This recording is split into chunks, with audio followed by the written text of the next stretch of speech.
Hello students, जय हिंद। कैसे हो आप लोग? Good morning, good morning. मेरी आवाज अगर आपको प्रॉपरली आ रही है तो मुझे प्लीज बताइएगा। सेशन को अपन स्टार्ट करेंगे। वेरी गुड, आवाज आ रही है, आवाज आ रही है। चलो सेशन को स्टार्ट करते हैं। तो आज कौन से टॉपिक्स हम लोग डिस्कस करने वाले हैं, पहले इसको डिस्कस कर लेते हैं। देखिए, इंडिया और चाइना ने एक हॉटलाइन एस्टैब्लिश करी है नदन सिक्किम में, तो इसके बारे में हम लोग डिस्कस करेंगे।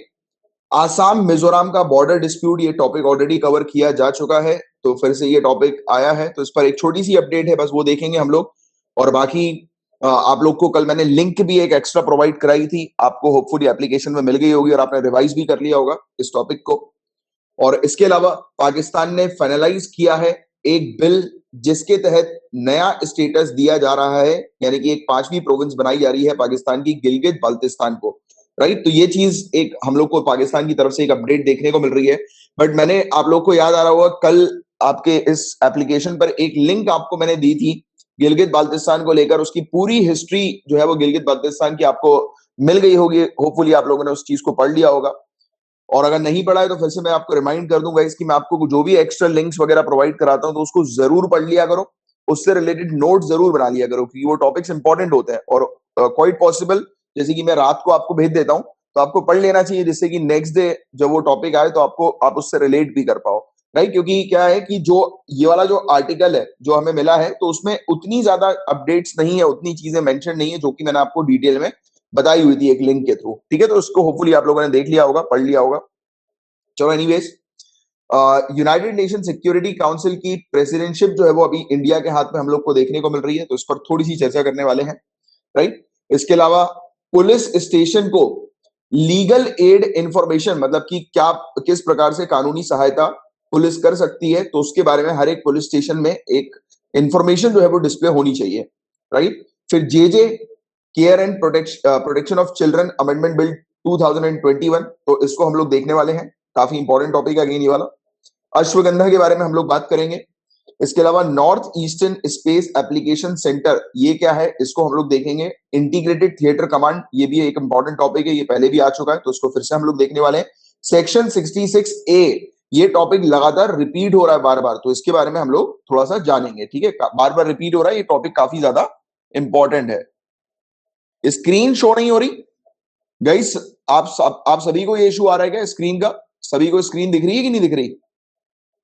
प्लीज एक बार कंफर्म कर दीजिए दूसरे स्टूडेंट्स। दिख रही है स्क्रीन? गाइस प्लीज आप एक बार अपना इंटरनेट कनेक्शन एक बार चेक कर लो आप, क्योंकि स्क्रीन तो सभी को दिख रही है। ठीक है, चलो सभी ने कंफर्म कर दिया, सभी को दिख रही है। चलो एनीवेज, तो ये कुछ टॉपिक्स है आज जो हम लोग कवर करने वाले हैं, डिस्कस करने वाले हैं। तो पेपर 2 से इस टॉपिक्स को स्टार्ट कर रहे हैं, पेपर 1 से रिलेटेड कोई टॉपिक नहीं आया है। तो देखिए, इंडिया और चाइना ने एक हॉटलाइन जो है वो स्टैब्लिश करी है नॉर्थ सिक्किम में, तो इसके बारे में हम लोग बात करेंगे। हॉटलाइन स्टैब्लिश हुई है इंडियन आर्मी के बीच में और पीएलए पीपल्स लिबरेशन आर्मी के बीच में। राइट, नॉर्थ सिक्किम में किस जगह पर, कोंगरा ला पर हमें देखने को मिल रही है एक हॉटलाइन स्टैब्लिश की गई है। राइट, इंडियन आर्मी की तरफ से कोंगरा ला में और चाइनीज आर्मी की तरफ से खंबा जोंग में। राइट, तो ये चीज हम लोग को देखने को मिल रही है, जो कि एक तिब्बत ऑटोनॉमस क्षेत्र में हम लोग को ये एरिया देखने को मिलता है। दोनों आर्मीज के बीच में, दोनों कंट्रीज के बीच में ट्रस्ट को बिल्डअप करने के लिए, रिलेशनशिप को और बेहतर करने के लिए और गहरा करने के लिए बॉर्डर एरियाज पर ये हॉटलाइन जो है वो स्टैब्लिश की गई है। एट प्रेजेंट इंडिया और चाइना के पास दो मिलिट्री हॉटलाइंस हम लोग को देखने को मिलती हैं, ईस्टर्न लद्दाख में। राइट, और एक हम लोग को मतलब कहां पर, चुसुल और दौलत बेग ओल्दी, तो इस जगह पर हमें देखने को मिलती है। आप देखो, ये वाला जो क्षेत्र आपको दिखाई दे रहा है अस्काई चिन का, पहली बात तो ये इंडिया वाला ये वाला क्षेत्र आप देखो मैप में। राइट, तो अस्काई चिन वाला एरिया देखा आप, तो यहाँ पर ये बॉर्डर एरिया, यहाँ पर ये दौलत बेग ओल्डी हम लोग को ये लोकेशन देखने को मिलती है। तो ये चुसुल वैली जो है वो यहाँ पर हम लोग को देखने को मिलती है। इन जगह पर जो है ये हम लोग को हॉटलाइन देखने को मिल रही है, ठीक है, इंडिया और चाइना के बीच में। तो ये लोकेशन स्पेशली थोड़ा सा ध्यान में रखो, क्योंकि ये वाली जो लोकेशन है ये कई बार न्यूज में आ चुकी है। यहाँ पर कुछ इशू भी हुआ था कुछ महीने पहले, इसके बारे में आपको पता होगा कि दोनों आर्मी जो है वो एक दूसरे के सामने जो है वो आ गई थी। तो ये वही क्षेत्र हम लोग को कुछ देखने को मिल रहा है। और हॉटलाइन जो क्या होती है, हॉटलाइन का मतलब क्या है? तो ये डायरेक्ट फोन लाइन होती है। ये स्पेसिफिक पर्पस के लिए सेटअप की जाती है और इसका उपयोग इमरजेंसी के समय पर किया जाता है, दोनों हेड ऑफ गवर्नमेंट के बीच में कम्युनिकेशन के पर्पस के लिए, राइट? कि जिससे कि स्थिति को जो है वो टैकल किया जा सके अगर किसी प्रकार का इश्यू होता है तो। ठीक है?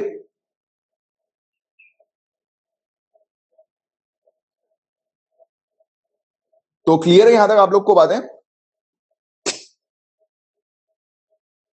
आप शायद मेरे ख्याल से अंजुम जी को नहीं दिख रही ना, मेरे ख्याल से आप एक बार एप्लीकेशन को बंद करके फिर ऑन करो। मे भी शायद कुछ नेटवर्क का इशू होगा, दैट्स व्हाई नहीं दिख रही होगी। एक बार आप बंद करके एक बार चालू करें तो आपको दिख जाएगी स्क्रीन। या फिर आप कहां पर, मेरे ख्याल से लाइव क्लास वाले सेक्शन पे आप जाइए, तब वहां पर आपको दिखेगी। मेरे ख्याल से शायद आपने अपनी खुद का ही स्क्रीन जो है वो ओपन कर ली है, मे भी शायद इसलिए नहीं दिख रही होगी। ठीक है, वैसे तो सभी को दिख रही है। अगर सबको नहीं दिख रही होगी तो समझ में आता है कि हाँ यार एक कॉमन इशू है एप्लीकेशन में। एक बार आप चेक कर लो प्लीज, है ना? चलो अब अपन इस टॉपिक की तरफ आते हैं। ये टॉपिक हमने ऑलरेडी कवर कर चुका है। आसाम मिजोरम बॉर्डर डिस्प्यूट का ये टॉपिक हम लोग को देखने को मिल रहा है। आसाम और मिजोरम के जो चीफ मिनिस्टर हैं, इनके द्वारा बॉर्डर पर तनाव को कम करने के लिए रास्ता खोजा जा रहा है। तो एक छोटी सी अपडेट है, बाकी इसके बारे में पूरा डिटेल में मैं आप लोग को पढ़ा चुका हूं। बट मैं चाहूंगा कि जो लिंक मैंने आपको दिया आप उसके थ्रू पढ़ लें। नोट्स आपको इसके थ्रू मिल जाएंगे, यानी कि नोट्स यहां पर मिल जाएंगे, बट मैंने जो लिंक दी थी आपको उसके थ्रू आपको पढ़ना है, क्योंकि उस लिंक में और भी एक्स्ट्रा इन्फॉर्मेशन जो है वो मैंने बताई हुई है। ठीक है? अब ये टॉपिक थोड़ा सा इंपॉर्टेंट है। गिलगित बाल्टिस्तान का क्षेत्र हम लोग को देखने को मिल रहा है, राइट? काफी इंपॉर्टेंट टॉपिक है ये गिलगित बाल्टिस्तान का, और इसके बारे में हम लोग चर्चा करेंगे। तो पाकिस्तान अथॉरिटीज ने फाइनलाइज कर लिया है एक कानून को, राइट? मतलब बिल को फाइनलाइज कर लिया है, कानून बनाने वाले हैं जिसके थ्रू गिलगित बल्तिस्तान को ये अपना प्रोविंशियल स्टेटस देने वाले हैं, यानी कि एक और नई प्रोविंस जो है वो पाकिस्तान की गिलगित बल्तिस्तान बन जाएगी। सुप्रीम अपीलेट कोर्ट जो है गाइस गिलगित बल्तिस्तान की, वो खत्म हो जाएगी, एबॉलिश हो जाएगी। और इवन वहां की इलेक्शन कमीशन भी जो है वो एबॉलिश हो जाएगी, खत्म हो जाएगी। और इसको एक नई बॉडी के साथ जो है वो मिला दिया जाएगा। मतलब कि पाकिस्तान की इलेक्शन कमीशन जो है उसके साथ जो है वो इसे मर्ज कर दिया जाएगा, मिला दिया जाएगा। तो ये वाली चीज हम लोग को देखने को मिल रही है, मतलब कि फुल फ्लेज कंट्रोल जो है वो पाकिस्तान गिलगित बल्तिस्तान के क्षेत्र के ऊपर अपना एस्टैब्लिश करने वाली है। तो इस प्रकार से एक कानून सामने आया है। गिलगित बल्तिस्तान का करंट स्टेटस क्या है गाइस? तो ये एक ऑटोनॉमस क्षेत्र है, फर्स्ट पॉइंट याद रखना। ये पांचवी प्रोविंस बनने वाली है पाकिस्तान की, इस बिल के थ्रू ये वाली चीज बताई जा रही है। पाकिस्तान के पास आज की डेट में 4 प्रोविंस है, बलूचिस्तान, खैबर पख्तूनख्वा, पंजाब और सिंध। तो ये 4 प्रोविंस हम लोग को पाकिस्तान के पास देखने को मिलती है। 5वीं प्रोविंस के लिए ये बिल लेकर आया। पिछले साल नहीं, 2020 में जब मैंने ये गिलगित बल्तिस्तान के टॉपिक को कवर किया था, तो 2020 में भी पाकिस्तान जो है उसने मतलब ये प्लानिंग करना शुरू कर दिया था, और अभी जो है वो फाइनलाइज करने वाला है इस पर्टिकुलर बिल को, कि 5वीं प्रोविंस ये बना रहा है गिलगित बल्तिस्तान के क्षेत्र को। इंडिया का क्या पोजीशन है इस क्षेत्र पर? तो पूरी की पूरी union territory Jammu and Kashmir और लद्दाख की, right, including the areas of Gilgit Baltistan, ये इंडिया का इंटीग्रल पार्ट है और पूरी तरह से लीगल और इररिवोकेबल एसेशन है। मतलब कि ये पूरा क्षेत्र जो है वो इंडिया का है, ये इंडिया क्लेम करती है। क्लेम क्या करती है? हमारा तो इवन पाकिस्तान भी है, अगर कहा जाए, वैसे देखा जाए तो, राइट। और इवन अगर टेक्निकली देखा जाए तो यहां पर इस वाले आर्टिकल में आपको वो चीजें नहीं मिलेगी जो मैं आपको ऑलरेडी कवर करा चुका हूं, हिस्टोरिकल चीज है। याद आ रहा है आपने? अगर जिन भी स्टूडेंट ने कल का एक लिंक मैंने आपको फॉरवर्ड करी होगी इस एप्लीकेशन में, तो आप उस लिंक के थ्रू जो है वो सुना होगा होपफुली आपने, तो आपको पता लगा होगा कि इसकी हिस्ट्री, गुलाब सिंह जी के बारे में, महाराजा गुलाब सिंह जी के बारे में मैंने पूरा पढ़ाया था। हिस्ट्री आपको बताई थी कि कैसे ये ट्रांसफर हुई पाकिस्तान के पास, और कैसे हम लोग का क्लेम पुख्ता होता है इस क्षेत्र पर, क्योंकि जम्मू एंड कश्मीर के महाराजा ने इंडिया को दे दिया था, राइट, जम्मू एंड कश्मीर का एरिया। और वो एरिया जो था वो महाराजा का ही बिलोंग करता था, जिसको पाकिस्तान ने अपने कंट्रोल में कर लिया था। Understanding it? तो आपको वो वाली चीजों को कनेक्ट करना है, राइट। मतलब मेन चीज क्या होती है कि आप किसी आज के करंट के टॉपिक को आप पढ़ रहे हो, उसको आपको जीएस से या फिर हिस्ट्री से जो है वो कनेक्ट करना जरूरी होता है। इसलिए मैं आपको अलग से जो है वो कुछ लिंक्स प्रोवाइड कराता हूं जो कि आपको सपोर्ट करती है आपके टॉपिक्स में, करंट अफेयर्स के टॉपिक में। क्योंकि क्या रहता है इस एग्जाम में, सिविल सर्विसेज एग्जाम में, आपको अपने करंट अफेयर्स को जीएस के साथ जो है वो लिंक करते हुए चलना है। सिर्फ करंट अफेयर्स को पढ़ना इज नॉट इंपॉर्टेंट, राइट। कुछ कुछ चीजें होती है, कुछ कुछ फैक्ट्स डायरेक्टली पूछ लिए जाते हैं, बट वो पूरी चीज होती है रिलेट जनरल स्टडी से। मुझे कई बार स्टूडेंट पूछ रहे थे, बीच में एक मेरी स्टूडेंट है, काफी लंबे समय से फॉलो कर रही है, तो उन्होंने मैसेज किया था कि सर आप मुझे थोड़ा सा वेटेज बता दो कि यूपीएससी के एग्जाम में करंट अफेयर्स और जनरल स्टडीज का क्या वेटेज होता है और दोनों का क्या क्या वेटेज है, तो मैं बोल रहा हूँ 100% वेटेज होता है। जो करंट अफेयर्स में जो न्यूज आती है ना, उसी से रिलेटेड आप देखिएगा जीएस की न्यूज आपको देखने को मिलता है। 100% बोलता हूँ, 100%। राइट, दो चार क्वेश्चन इधर उधर से पूछ लिए तो पूछ लिए, या प्रीवियस ईयर मतलब जैसे मान के चलते हैं 90-10 का भी आप रेशियो लेकर चलो तो 10% जो होगा 10% से ज्यादा ही रहता है वैसे तो यार, मतलब 30-31% तो मान के चलो प्रीवियस ईयर से डायरेक्ट उठाकर पूछते हैं। तो आपको अपनी स्ट्रैटेजी कुछ इस प्रकार से रखनी, सबसे पहले तो प्रीवियस ईयर के क्वेश्चन पेपर उठाओ, क्वेश्चन पेपर लगाओ, और करंट अफेयर्स में जो जनरल स्टडीज की चीजें आ रही हैं जो मैं आपको ऑलरेडी बताता ही हूं उसको थरो करते हुए चलो। राइट, तो ये आपकी मेन स्ट्रैटेजी होनी चाहिए सिविल सर्विसेज के लिए। राइट, तो होपफुली आप लोगों ने वो पूरी चीज देख ली होगी। तो गिलगित बल्तिस्तान की लोकेशन कहां पर है गाइस? तो चाइना के साथ ही अपनी बाउंड्री शेयर करता है, अफगानिस्तान के साथ बाउंड्री शेयर करता है, इवन कश्मीर के साथ। राइट, और geographical boundary Pakistan occupied Kashmir के साथ ये शेयर करता है।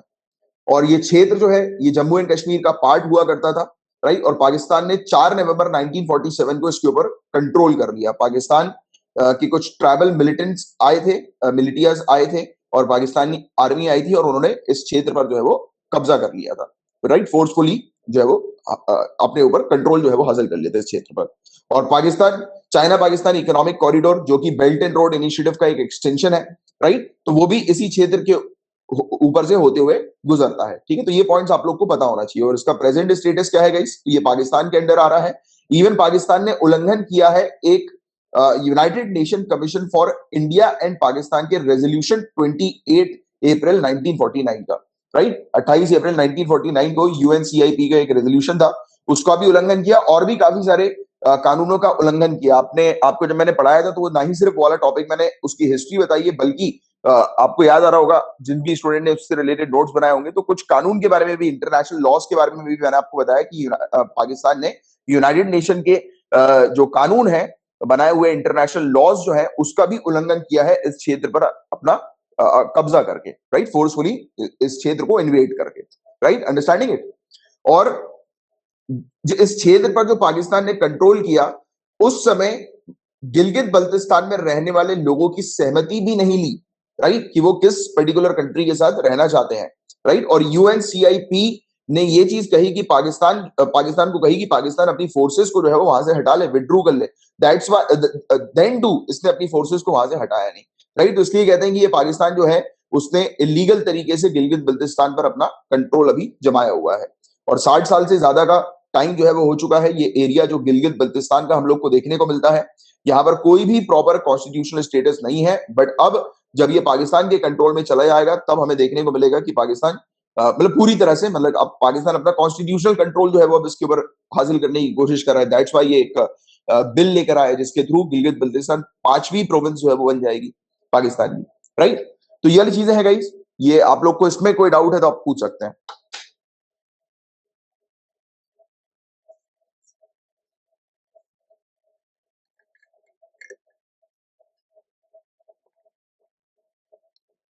और यार कल टीचमेंट वालों को परसों परसों चिल्लाने का फायदा मिला। आपने नोटिस किया होगा कल जैसी क्लास एंड हुई आपके पास रिकॉर्डिंग आ गई जैसे पहले आ रही थी, क्योंकि मुझे लग रहा था कि यार इन लोग ने कुछ चेंजेस कर दिया, अपडेट कर दिया एप्लीकेशन में। बट मैं बहुत चिल्लाया था उनको, मैंने कहा यार इससे तो लॉस हो रहा है स्टूडेंट का, क्या करते हो आप लोग। तो अब मे बी शायद अपने उसके लिए ये बेनिफिट हो गया।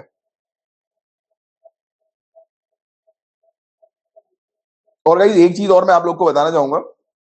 मुझे एक कल स्टूडेंट ने पूछा था कि वो ट्यूशन वगैरह क्लासेस लेती हैं एक स्टूडेंट मेरी, तो वो बोल रही थी कि सर मैं कैसे मैनेज करूं अपनी पढ़ाई को, ये सब चीजों को। और आई नो कि आप में से काफी सारे स्टूडेंट्स के साथ टाइम मैनेजमेंट का एक बड़ा इशू आता है। तो टाइम मैनेजमेंट के बारे में मैं आपको सिंपल सी एक चीज बताता हूँ गाइस, कि हम बोलते हैं ना कि 24 घंटे सभी के लिए एक समान होता है, बट एक्चुअल में ऐसा नहीं है।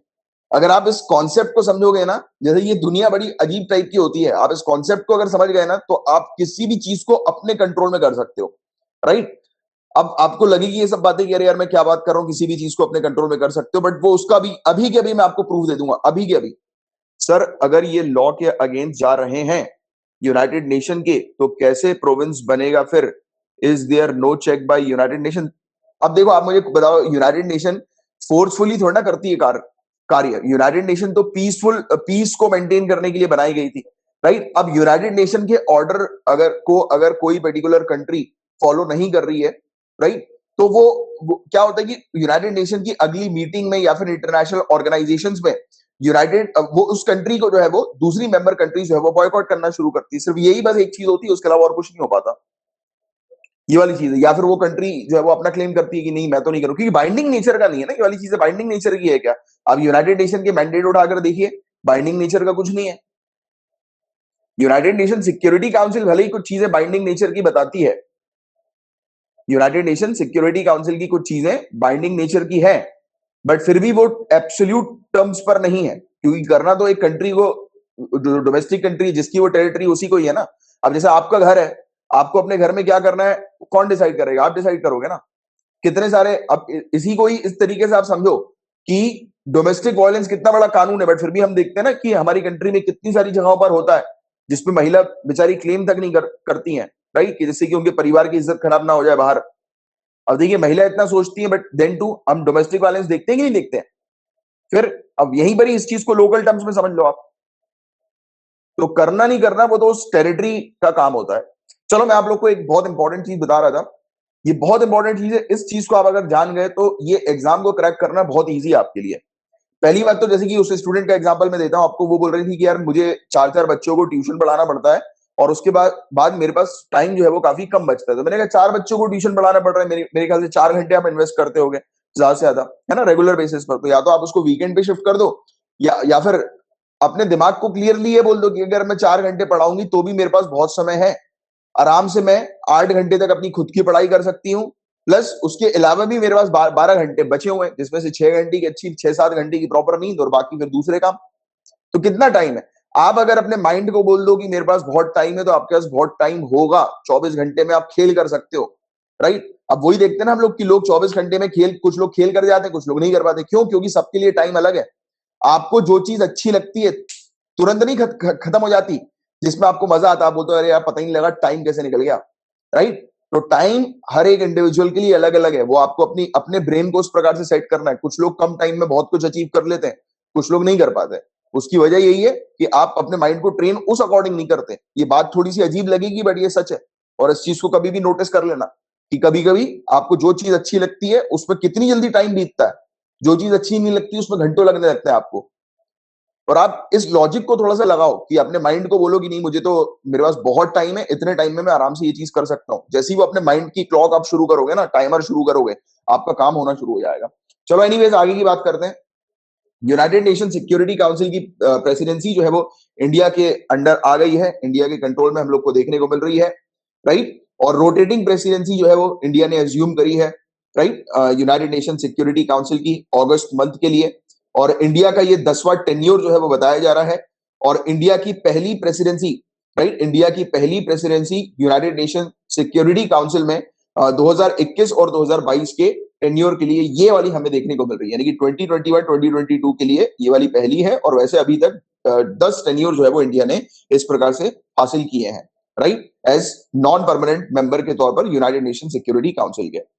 अब सिक्योरिटी काउंसिल की प्रेसिडेंसी की बात करें गाइस, तो प्रेसिडेंसी जो होती है इस काउंसिल की, मतलब कि हेड जो बनाया जाता है इस काउंसिल का, तो वो 1 महीने के लिए, राइट, 1 महीने के लिए हम लोग को देखने को मिलता है। और इंग्लिश अल्फाबेटिकल ऑर्डर में जो है वो मेंबर स्टेट के नाम के अकॉर्डिंग ये शिफ्ट होती है। जैसे कि मेंबर स्टेट है ना, तो मेंबर स्टेट का जो नाम है, जैसे कि इंडिया नाम है, तो ABCDEFGH, तो इस ऑर्डर में जो है वो चेंज होती रहती है, यानी कि दूसरे के पास जो है वो शिफ्ट होती है। और 15 मेंबर स्टेट जो होते हैं उनमें ये इसका रोटेशन हम लोग को मंथली देखने को मिलता है, राइट, हर महीने जो है वो रोटेशन इस प्रकार से देखने को मिलता है। और अगस्त मंथ के लिए इंडिया के पास ये प्रेसिडेंटशिप बताई जा रही है, राइट। और इसमें कौन होते हैं, कौन प्रेसिडेंट बनते हैं यूनाइटेड नेशन सिक्योरिटी काउंसिल के? तो जैसे कि इंडिया के जो डेलीगेशन है, मतलब कि हमने जो अपने रिप्रेजेंटेटिव को भेजा है, राइट, तो वो बनेंगे, राइट। और प्रेसिडेंट सर्व करते हैं काउंसिल के जो एक्शंस हैं उनको कोऑर्डिनेट करने के लिए। इनका काम होता है काउंसिल के एक्शन को कोऑर्डिनेट करना, पॉलिसी डिस्प्यूट्स कौन सी होंगी उसको डिसाइड करना, राइट, कार्य करना एज अ डिप्लोमेट के तौर पर या फिर इंटरमीडिएटरी के तौर पर कॉन्फ्लिक्टिंग ग्रुप्स के बीच में, राइट। तो उस पर भी ये कार्य जो होता है वो प्रेसिडेंट का होता है। मतलब कुल मिला के एक मैनेज करने का काम होता है, राइट, पूरे काउंसिल को, कि यूनाइटेड नेशन सिक्योरिटी काउंसिल में इंपॉर्टेंट क्या डिसीजन जो है वो लिए जाएंगे उस महीने के लिए, वो प्रेसिडेंट ही जो है वो डिसाइड करते हैं। तो वो एक अच्छी पावर होती है इस प्रेसिडेंट के हाथ में। अब देखो यूनाइटेड नेशन सिक्योरिटी काउंसिल की बात करें गाइस, तो इसके बारे में कई बार हम लोग चर्चा कर चुके हैं। तो यूनाइटेड नेशन का जो चार्टर है, इसने स्टैब्लिश किया था 6 मेन ऑर्गन यूनाइटेड नेशन के, जिसमें से एक जो है वो यूनाइटेड नेशन सिक्योरिटी काउंसिल है। और यूनाइटेड नेशन सिक्योरिटी काउंसिल के पास पावर होती है to make decision that member states are obligated to implement under the charter. वही चीज जो मैंने भी आपको बताई कि यूनाइटेड नेशन सिक्योरिटी काउंसिल के जो डिसीजन हम लोग को देखने को मिलते हैं, राइट, तो ये थोड़े से बाध्यकारी हो जाते हैं, बाइंडिंग हो जाते हैं। बट हाँ, पॉइंट टू बी नोटेड, हर एक डिसीजन बाध्यकारी नहीं होता है, राइट। जैसे कि अगर किसी कंट्री के अंदर कोई क्राइम है, वॉर की स्थिति बन रही है, तो तब जाकर United nation security council strict action लेती है, राइट। और फिर वो बाइंडिंग डिसीजन जो है वो रिलीज करती है। और जब भी वो अपने बाइंडिंग डिसीजन को रिलीज करती है, वो मेंशन करती है कि ये डिसीजन सभी कंट्री के ऊपर बाइंडिंग होगा और उस कंट्री को जो है वो निभाना होगा। और लेट सपोज कि उस कंट्री ने नहीं निभाया, राइट, नहीं उस डिसीजन को माना, तब उस केस में हम लोग को क्या चीज देखने को मिलेगी? तो उस केस में देखो, होता तो ऐसा कुछ नहीं है, राइट, होता तो ऐसा कुछ नहीं है, बट फिर भी इंटरनेशनल प्लेटफॉर्म में उस कंट्री को बॉयकॉट कर दिया जाता है। जैसे कि फॉर एग्जांपल ट्रेड से रिलेटेड उसको बॉयकॉट कर दिया जाए। जैसे कि आपको पता है कि यूनाइटेड स्टेट्स ने ईरान के ऊपर ट्रेड सैंक्शन लगाए, तो उसी टाइप का कुछ ऐसा कर दिया जाता है उस कंट्री के साथ, राइट। और परमानेंट और नॉन परमानेंट मेंबर टोटल कितने होते हैं यूनाइटेड नेशन सिक्योरिटी काउंसिल में? तो टोटल 15 मेंबर्स होते हैं, 5 परमानेंट होते हैं और 10 नॉन परमानेंट मेंबर्स हम लोग को देखने को मिलते हैं। और हर साल यूनाइटेड नेशन की general assembly 5 non permanent member को जो है वो इलेक्ट करती है 2 साल के टेन्योर के लिए, 2 साल के टर्म के लिए। और क्या क्या रिफॉर्म्स जो है वो रखे गए हैं यूनाइटेड नेशन सिक्योरिटी काउंसिल में, किन किन रिफॉर्म्स की जो है वो बात की गई है? तो 5 की इश्यूज की यहाँ पर बात हुई है, जैसे कि कैटेगरीज ऑफ मेंबरशिप, मेंबरशिप की कैटेगरीज किस प्रकार से होंगी उसको चेंज करो, राइट। इसके अलावा वीटो का क्वेश्चन, जैसे आपको पता है कि 5 परमानेंट मेंबर के हाथ में वीटो पावर है। वीटो पावर आप लोग समझते होंगे, जैसे कि 5 मेंबर है, उनमें से एक भी मेंबर ने अगर किसी डिसीजन को लेने से मना कर दिया तो वो डिसीजन नहीं लिया जाएगा, राइट। मतलब यहाँ पर मेजोरिटी के ऊपर चीज नहीं चलती है, राइट, कि 5 में से 3 ने बोला कि ये डिसीजन लेना है तो वो डिसीजन लिया जाएगा, ऐसा नहीं है। पांचों की सहमति होना जरूरी है। इनमें से एक की भी अगर सहमति नहीं है किसी डिसीजन को लेकर, तो उस चीज को जो है वो खत्म कर दिया जाता है, यानी कि उस पर जो है वो डिसीजन नहीं लिया जाता। तो ये वीटो पावर इस प्रकार की है। तो उसके कारण भी काफी सारे इश्यूज आते हैं, काफी सारे जो मुद्दे जो होते हैं वो 5 कंट्रीज के पर्सनल इंटरेस्ट पर चले जाते हैं। तो इस पर जो है वो बेसिकली क्वेश्चन उठाया जा रहा है कि इस पर रिफॉर्म लाने की आवश्यकता है।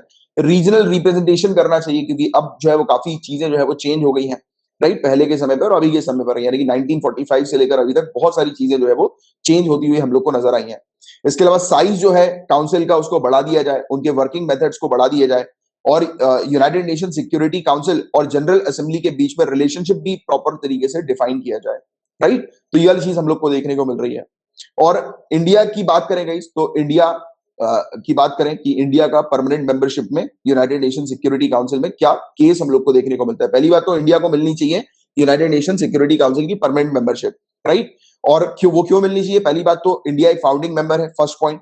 सेकंड पॉइंट आपको लिखना है कि इंडिया जो है वो ऑलमोस्ट डबल, इंडिया की तरफ से आप देखेंगे तो यूनाइटेड नेशन सिक्योरिटी काउंसिल के, यूनाइटेड नेशन के पीस कीपर जो हम लोग को देखने को मिलते हैं ना, यूनाइटेड नेशन के पीस कीपिंग मिशन जो हम लोग को देखने को मिलता है, जिसके बारे में मैंने आपको पढ़ा चुका है, United nation peace keeping mission, याद आ रहा होगा, राइट। तो United nation peace keeping mission में जो हमारी तरफ से जो सोल्जर्स हम लोग डिप्लॉय करते हैं, भेजते हैं, वो अगर आप पांचों के पांचों कंट्रीज को मिला लो, राइट, तो भी just double number of soldier जो है वो हमारी तरफ से आते हैं। ये वाला भी एक पॉइंट है जिसको आप सपोर्ट कर सकते हैं कि इंडिया को परमानेंट मेंबरशिप मिलनी चाहिए। तीसरा, इंडिया जो है वो सबसे बड़ी डेमोक्रेसी है, लार्जेस्ट डेमोक्रेसी है और सेकंड मोस्ट पॉपुलस कंट्री है, और बताया जा रहा है कि 2030 के बाद से हम लोग जो है वो नंबर 1 पे आ जाएंगे, चाइना को जो है वो सरपास कर देंगे, राइट। इसके अलावा इंडिया के पास न्यूक्लियर वेपन स्टेटस है, right, nuclear weapon state India को मिल चुका है 1998 में, राइट। और इंडिया को इसी वजह से परमानेंट मेंबरशिप भी क्लेम करनी चाहिए, क्योंकि अगर आप देखेंगे आज की डेट में परमानेंट मेंबर जो है यूनाइटेड नेशन के, तो सभी के सभी जो है वो न्यूक्लियर वेपन स्टेट्स हम लोग को देखने को मिलते हैं। तो इंडिया भी न्यूक्लियर वेपन स्टेट बन चुकी है, राइट, स्टेटस इसने एक्वायर कर लिया है न्यूक्लियर वेपन का ऑलरेडी। तो इंडिया को इस ग्राउंड पर भी जो है वो परमानेंट मेंबरशिप दे देनी चाहिए। और इवन दूसरी बात करें तो जैसे यूनाइटेड नेशन जो है वो पीस की बात करता है, यूनाइटेड नेशन सिक्योरिटी काउंसिल भी स्पेशल बॉडी है जो कि पीस को मेंटेन करने पर मेनली फोकस करती है, राइट। तो इंडिया जो है वो उसने ये वाली चीज भी दिखाई थी कि वो जो है वो पीस पर भरोसा करती है। जैसे कि कोल्ड वॉर के समय पर हमने देखा था कि जो थर्ड वर्ल्ड कंट्रीज के तौर पर इंडिया हम लोग को देखने को मिली थी, राइट। नाम वाला इनिशिएटिव आपको पता होगा, नॉन अलाइंग मूवमेंट वाला इनिशिएटिव, जहां पर यूएसए और यूएसएसआर का गुट जो बन गया था पहले के समय पर, राइट। तो इंडिया ने जो है वो एक अलग अपना जो है वो मतलब अलग हो गई थी, यानी कि ना, क्योंकि उस समय कंट्रीज डिवाइड हो रही थी, कुछ कंट्री यूएसए के अंडर जा रही थी, कुछ कंट्री यूएसएसआर के अंडर जा रही थी। तो उस समय इंडिया जो है, इंडिया ने एक अलग ही मतलब विंग जो है वो स्टैब्लिश कर दी, जिसमें कि ना वो यूएसए को सपोर्ट कर रही थी ना वो यूएसएसआर को सपोर्ट कर रही थी। मतलब न्यूट्रल रहने वाली चीज जो है वो इंडिया ने ऑलरेडी पहले दिखा चुकी है, नॉन अलाइंग मूवमेंट के तौर पर, G77 ग्रुपिंग्स के तौर पर, राइट। तो ये वाली चीज हम लोग को देखने को मिली और ये पेज रिपीट हो गया है। अब बताओ यहां तक किसी को कोई डाउट, क्योंकि ये टॉपिक जो है वो इतना है जिसके बारे में आपको जानकारी होनी चाहिए। और आपको शायद याद आ रहा होगा, कुछ समय पहले मैंने एक टॉपिक आप लोग को पढ़ाया था, जिसमें मैंने डिस्कस किया था कि यूनाइटेड नेशन की जनरल असेंबली में मेंबर्स मतलब कैसे इलेक्ट होते हैं, राइट। याद आ रहा है आप लोग को? अगर याद नहीं आ रहा तो फिर मैं आपको फॉरवर्ड कर दूंगा, याद आ जाएगा।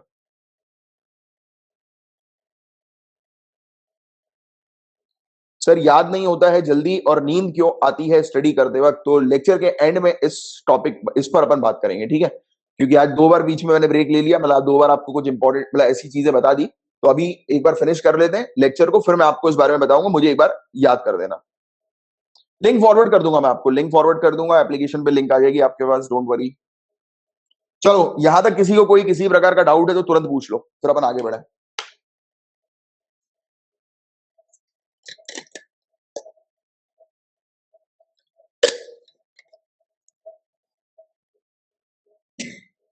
चलो होपफुली किसी को कोई डाउट नहीं है।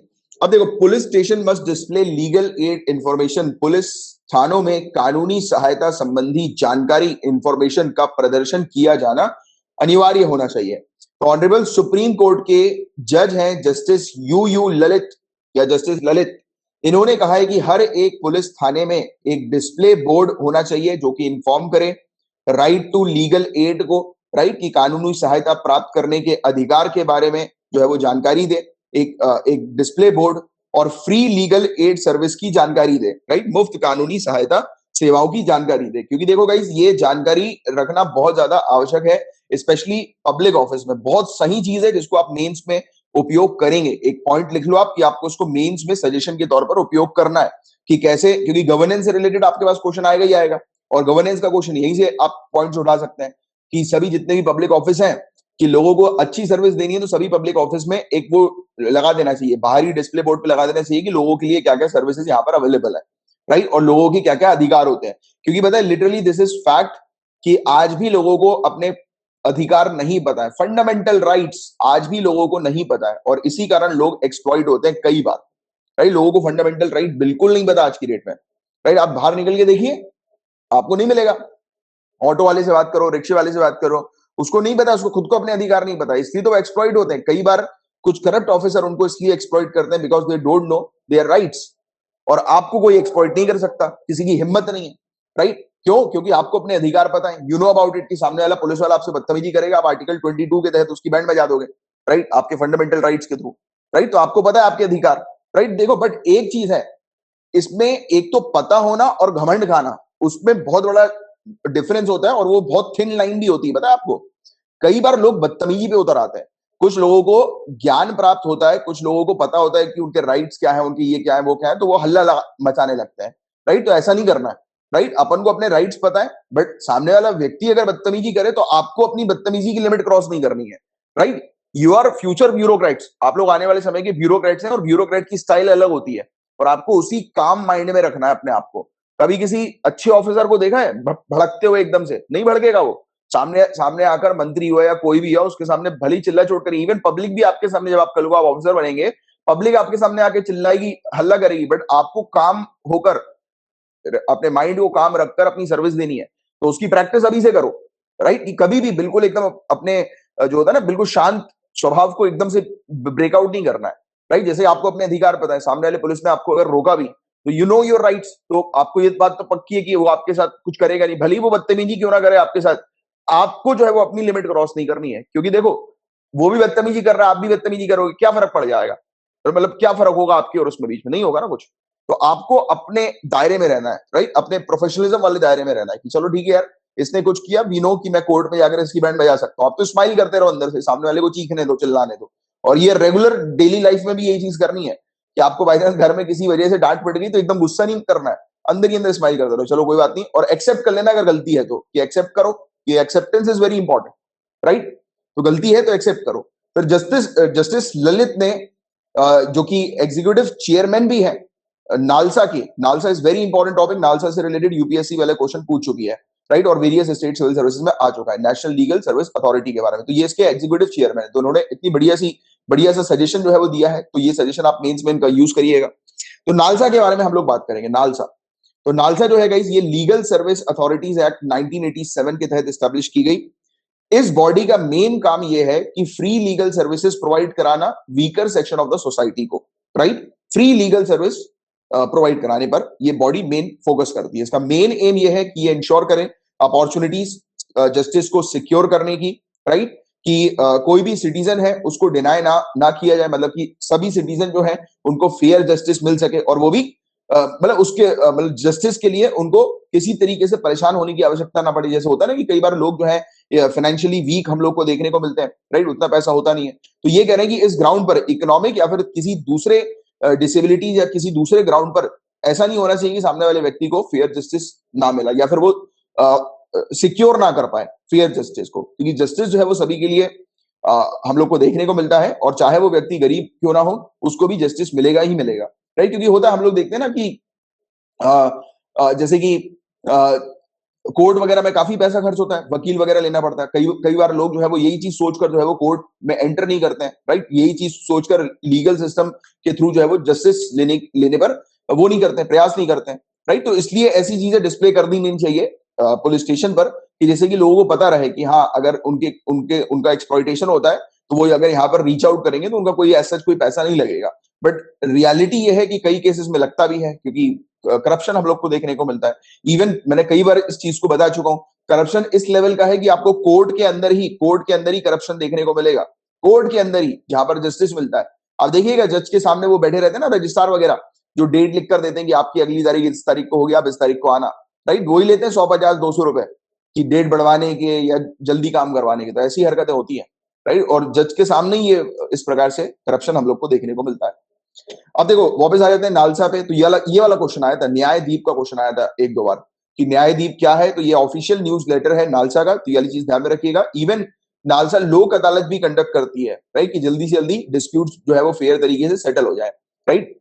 और इसके अलावा सेक्शन 3 क्लॉज 2 जो लीगल सर्विस अथॉरिटी एक्ट का हम लोग को देखने को मिलता है, इसमें यह चीज बताई गई है कि honourable chief justice of India जो होंगे वो पैटर्न इन चीफ होंगे, प्रधान संरक्षक होंगे इस चीज के, राइट, यानी कि फेयर जस्टिस प्रोवाइड कराने के लिए।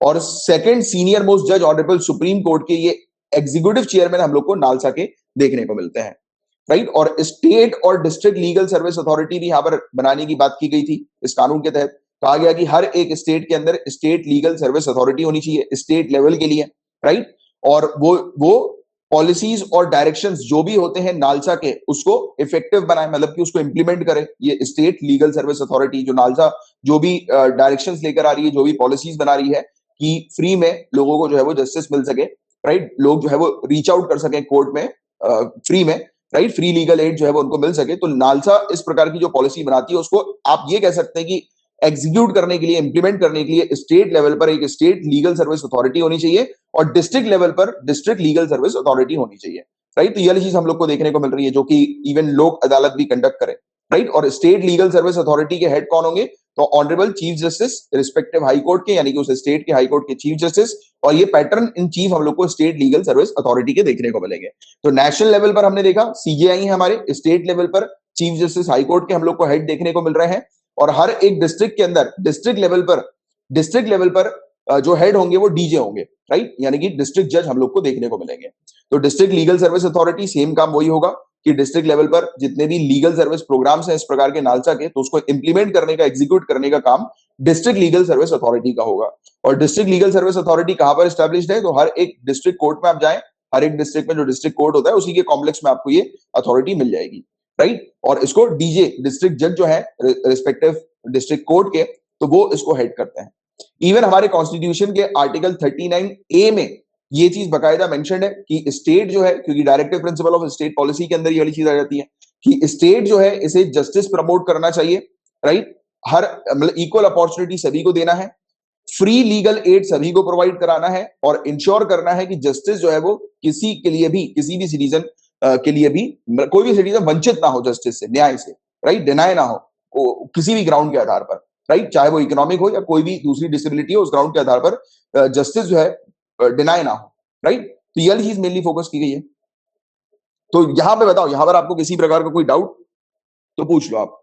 और ये वाला जो आर्टिकल है 39A, इसको 42nd कॉन्स्टिट्यूशनल अमेंडमेंट एक्ट 1976 के तहत जो है वो एस्टैब्लिश किया गया। चलो वेरी गुड, ठीक है। आई डोंट थिंक इसमें कोई डाउट वैसे तो आना चाहिए। अच्छा मुझे ये बताओ कि आर्टिकल 14 में, मैं ही पूछ रहा था, आप लोग नहीं पूछ रहे, तो आर्टिकल 14 के अंदर भी तो ये वाली चीज मेंशन्ड है। आर्टिकल 14 में तो ये वाली चीज भी तो मेंशन है ना, राइट टू इक्वलिटी के बारे में, equal protection to all, right. तो लॉ जो है, कानून जो है वो सभी के लिए इक्वल हम लोग को देखने को मिलता है। तो ये वाली चीज तो मेंशन है ही फंडामेंटल राइट में, तो इसको अलग से रखने की क्या जरूरत पड़ी, ये किसी ने नहीं पूछा। अब आप मुझे बताओ, अब मैं आप लोग से पूछ रहा हूं, अब ये वाली चीज बताओ कि राइट टू इक्वालिटी और कानून जो है वो सभी के लिए इक्वल हम लोग को देखने को मिलता है। तो अब मुझे ये बताओ कि जब कानून सभी के लिए इक्वल है तो फिर इसको अलग से डीपीएसपी में रखने की क्यों आवश्यकता पड़ी? एग्जैक्टली, फ्री एड के कॉन्सेप्ट को वो करने के लिए, मतलब कॉन्स्टिट्यूशन में शामिल करने के लिए। तो फ्री एड का कॉन्सेप्ट जो है उसको डीपीएसपी में क्यों रखा गया? क्योंकि डीपीएसपी तो इन्फोर्सेबल नहीं है ना।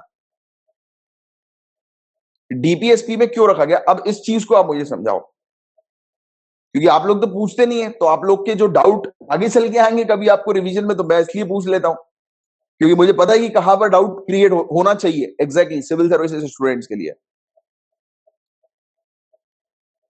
फ्री एड का कंसेप्ट है ये तो मैंने मान लिया, बट आर्टिकल 14 में क्यों नहीं? स्टेट की रिस्पॉन्सिबिलिटी तो सभी होनी चाहिए ना, स्टेट की रिस्पॉन्सिबिलिटी तो सभी कुछ है, सब कुछ ही है स्टेट की रिस्पॉन्सिबिलिटी। कुछ ऐसी चीज बताओ जो स्टेट की रिस्पॉन्सिबिलिटी नहीं है सिटीजन को सर्विस प्रोवाइड कराने के लिए। ये फंडामेंटल राइट क्या स्टेट की रिस्पॉन्सिबिलिटी नहीं है कि लोगों को फंडामेंटल राइट जो है वो मिलनी चाहिए, वॉयलेशन नहीं होना चाहिए, ये भी तो रिस्पॉन्सिबिलिटी है। सोशल डेमोक्रेसी, वो भी नहीं। बताओ बताओ, बिल्कुल आप हो नजदीक में हो चीजों के, बट आप सोचो थोड़ा सा कि क्यों इसको फंडामेंटल राइट में मेंशन नहीं किया। बहुत सिंपल सी चीज है, बहुत सिंपल सी। मैं बताऊंगा तो तुरंत आपके दिमाग में क्लिक करेगा कि अरे यार, हाँ यार, ये तो छोटी सी चीज क्यों नहीं आई दिमाग में। आप हमेशा अपनी पढ़ाई को बहुत इजी लेते हुए चलो, क्योंकि पढ़ाई को जहां पढ़ाई की तरह लेकर चलोगे ना, वहां डिफिकल्टी आएगी थोड़ी सी। अभी मैं बताऊंगा, मजा आ जाएगा। बेटर इंप्लीमेंटेशन कैसे हो सकता है? बेटर इंप्लीमेंटेशन तो बिल्कुल नहीं होगा। क्यों नहीं होगा? क्योंकि डीपीएसपी जो है वो, आप देखिए, डीपीएसपी जो है वो इन्फोर्सेबल नहीं है, मतलब उसके उल्लंघन पर आप कोर्ट में नहीं चैलेंज कर सकते उस चीज को।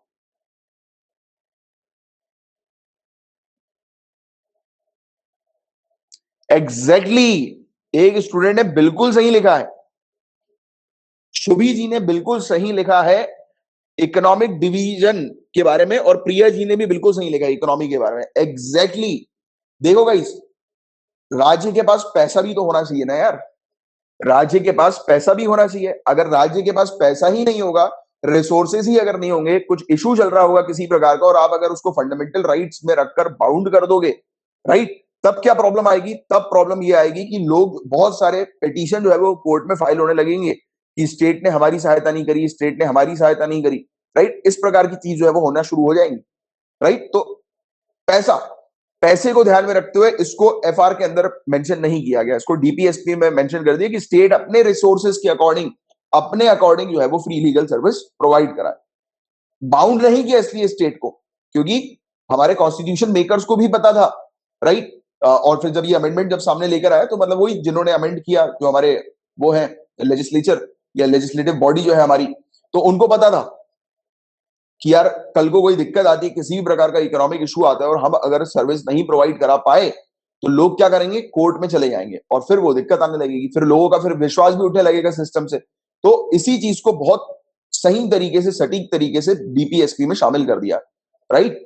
तो ये वाली इसके पीछे की वजह है, बात समझे आप? तो हमेशा पढ़ाई करते समय आप चीजों को प्रैक्टिकल मोड पे लेकर पढ़ा करो, और जहां चीजों को प्रैक्टिकल मोड पे लेकर पढ़ोगे, आपको पढ़ाई कुछ नहीं लगेगी, बहुत आसान लगेगी आपको कि अरे भाई ये तो कुछ भी नहीं है, और पढ़ाई की तरह कभी मत पढ़ो, राइट। चलो एनीवेज, आगे की बात करते हैं। कुछ कुछ चीजें होती हैं फैक्ट्स वगैरह रटने वाली, वो मैं आपको ऑलरेडी बता ही देता हूँ समय समय पर। जो जो चीजें अंडरस्टैंडिंग के लिए होती है, समझने के लिए होती है, वो, क्योंकि मुझे ऐसा लग रहा था कि यार ये डाउट किसी का आ जाए, किसी का आ जाए, बट नहीं आया तो क्या हुआ, मैंने ही बता दिया, जिससे कि आपके कोई भी डाउट नहीं आएंगे, क्योंकि पता है मुझे कि कहां पर स्टूडेंट कौन से डाउट में फंसेंगे। चले आगे बढ़े।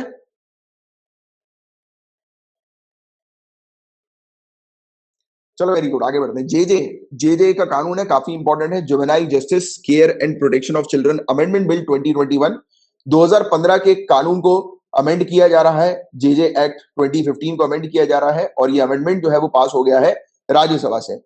इस अमेंडमेंट में क्या किया जा रहा है, तो डिस्ट्रिक्ट मजिस्ट्रेट जो है गाइस, उनको पावर दी जा रही है कि वो इंश्योर करें कि स्मूथली जो है ये जेजे एक्ट जो है वो इंप्लीमेंट हो, right. Garner synergised efforts in favour of children in distress condition, संकट की स्थिति में बच्चों के पक्ष में प्रयास करने के लिए और अधिक अधिकार जो है वो डीएम को दिए गए हैं। तो डिस्ट्रिक्ट मजिस्ट्रेट जो है उनको और पावर दे दी गई है कि बच्चे जो भी संकट की स्थिति में होते हैं तो उनके प्रोटेक्शन के लिए जो है ये डीएम को पावर दी गई है। और ना ही सिर्फ जुवेनाइल जस्टिस की पावर दी गई है, मतलब कि जो बच्चे जो 18 साल से कम की उम्र के होते हैं, जो क्राइम वगैरह में इन्वॉल्व हो जाते हैं, तो सिर्फ उन्हीं के प्रोटेक्शन की बात नहीं की गई है, बल्कि इसमें बहुत सारी चीजों की बात की गई है, जैसे कि जो अनाथ बच्चे हैं उनके प्रोटेक्शन को भी इसमें शामिल किया गया है।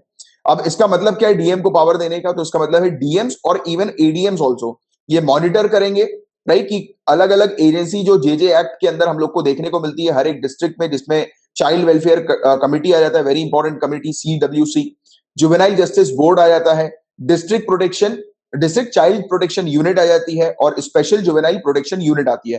तो ये सब जितनी भी एजेंसी है जो क्या काम कर रही है, बच्चों के प्रोटेक्शन के लिए काम कर रही है, राइट, जुवेनाइल जस्टिस को प्रोवाइड कराने के लिए काम कर रही है।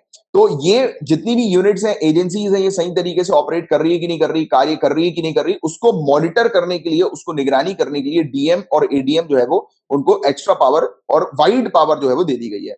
इवन डीएम जो है वो बैकग्राउंड चेक भी करेंगे सीडब्ल्यूसी मेंबर्स का, कि यानी कि इस कमिटी के अंदर जो मेंबर्स हैं, राइट, वो मतलब उनका कोई क्रिमिनल रिकॉर्ड है कि नहीं, वो ठीक है कि नहीं, राइट, उनका बिहेवियर किस टाइप का है, इसको भी देखा जाएगा। इवन उनकी एजुकेशनल क्वालिफिकेशन को भी डीएम एडीएम के द्वारा चेक किया जाएगा। डीएम एडीएम जो है इवन वही क्रिमिनल बैकग्राउंड भी चेक करेंगे कि कहीं कोई किसी पर्टिकुलर जो मेंबर है उसके खिलाफ चाइल्ड सेक्सुअल अब्यूज का मामला तो नहीं है, या चाइल्ड अब्यूज का मामला तो नहीं है, राइट, कि वो गिल्टी तो नहीं पाया गया किसी ऐसे मामले में, तो वो चीज भी चेक किया जाएगा, राइट। मतलब कि वही character certificate point of view से कि वो सही है कि नहीं व्यक्ति। जैसे होता है ना कि कहीं पर भी आप जॉब करने आते हो, कैरेक्टर सर्टिफिकेट देखा जाता है कि भाई आप कैसे हो, आपके पास में कोई क्रिमिनल रिकॉर्ड है कि नहीं, राइट, तो वो सब चीजें चेक की जाती है, देखी जाती है। तो वही सब चीजें हैं जो कि यहाँ पर चेक किया जाएगा, ये इंश्योर करने के लिए कि यार मतलब बच्चों को किसी प्रकार का खतरा ना हो किसी ऐसे व्यक्ति से, ऐसे मेंबर से, राइट, जो कि खुद ही एजेंसी या यूनिट का मेंबर हो और खुद ही वो आरोपी हो, तो फिर वो चीज भी चेक करना बहुत ज्यादा जरूरी है, राइट। और ये जो कमिटीज हम लोग को देखने को मिलती हैं, ये रेगुलर बेसिस पर डीएम को अपनी एक्टिविटीज के बारे में रिपोर्ट करेंगी, और जो भी सीरियस मामला, सीरियस ऑफेंस हम लोग को देखने को मिलेगा, उसमें बताया जा रहा है कि मैक्सिमम पनिशमेंट 7 साल से ज्यादा की बताई जा रही है, मोर देन 7 years इंप्रिजमेंट बताई जा रही है, और मिनिमम पनिशमेंट प्रिस्क्राइब नहीं की है, तो आप कह सकते हैं कि लेस देन 7 years भी हो सकती है, बट आपको मैक्सिमम पनिशमेंट पता होना चाहिए कि 7 साल से ज्यादा की सजा भी दी जा सकती है अगर जो भी व्यक्ति इस कानून के तहत उल्लंघन करता है, तो जेजे कानून के तहत उल्लंघन करता है। तो पहले क्या हुआ करता था, कोर्ट जो हुआ करती थी वो एडॉप्शन के ऑर्डर जो है वो इशू करती थी, यानी कि अगर किसी बच्चे को अडॉप्ट करना है, कोई फैमिली अगर किसी बच्चे को अडॉप्ट कर रही है, तो पहले कोर्ट से ऑर्डर जो है वो लेना पड़ता था, राइट। बट अब ऐसा है कि अब डीएम जो है, इवन एडीएम भी जो है वो एडॉप्शन के ऑर्डर्स जो है वो रिलीज कर सकती हैं, राइट। मतलब अब पावर जो चली गई कोर्ट से शिफ्ट होकर डीएम और एडीएम ऑफिस में शिफ्ट हो गई है, राइट। इसमें इवन पावर्स और रिस्पॉन्सिबिलिटी जो है वो डिस्ट्रिक्ट मजिस्ट्रेट्स के लिए बढ़ा दी गई है, और इसके अलावा protection of children district level पर इसको और तेजी से लाने के लिए, यानी कि और बेहतर बनाने के लिए, और एफर्ट्स और प्रयास जो है वो इसमें डालने के लिए और भी चीजें जो है वो इंक्रीज कर दी गई हैं, राइट। एडॉप्शन प्रोसेस को स्पीड अप करने पर जो है वो इस पर्टिकुलर कानून के अंदर वो किया गया है, राइट, प्रोविजन जो है वो मेंशन किए गए हैं। तो ये कुछ चीजें थी जो कि अमेंडमेंट के अंदर मेनली हम लोग को देखने को मिल रही है। तो अमेंडमेंट जो है वो ज्यादातर डीएम और एडीएम से घिरा हुआ है, राइट, कि डीएम और एडीएम के पास अब ज्यादा वाइड पावर्स हम लोग को देखने को मिल रही हैं, जेजे एक्ट की फंक्शनिंग को स्मूथ बनाने के लिए, बेटर बनाने के लिए, ये इंश्योर करने के लिए कि जेजे एक्ट के जो प्रोविजंस हैं वो सही तरीके से इंप्लीमेंट हो रहे हैं कि नहीं हो रहे हैं, तो उस पर डीएम और एडीएम जो है वो अपनी पावर्स एक्सरसाइज करेंगे, राइट। क्लियर है यहां तक बात है। अब देखो 2015 का जो ये जेजे एक्ट हम लोग को देखने को मिला था, juvenile justice care and protection of children act 2015, इसमें क्या हम लोग को देखने को मिला था? तो पहली बात तो 2015 में ये पार्लियामेंट में इंट्रोड्यूस हुआ और पास हो गया। इसने 2000 के कानून को जो है वो रिप्लेस किया था, राइट? जो कि जुवेनाइल डिलिंक्वेंसी लॉ और juvenile justice care and protection of children act 2000 था। तो इसको रिप्लेस करके जेजे एक्ट 2050 जो है वो बनाया गया। अब इसमें क्या चीज थी 2015 के कानून में?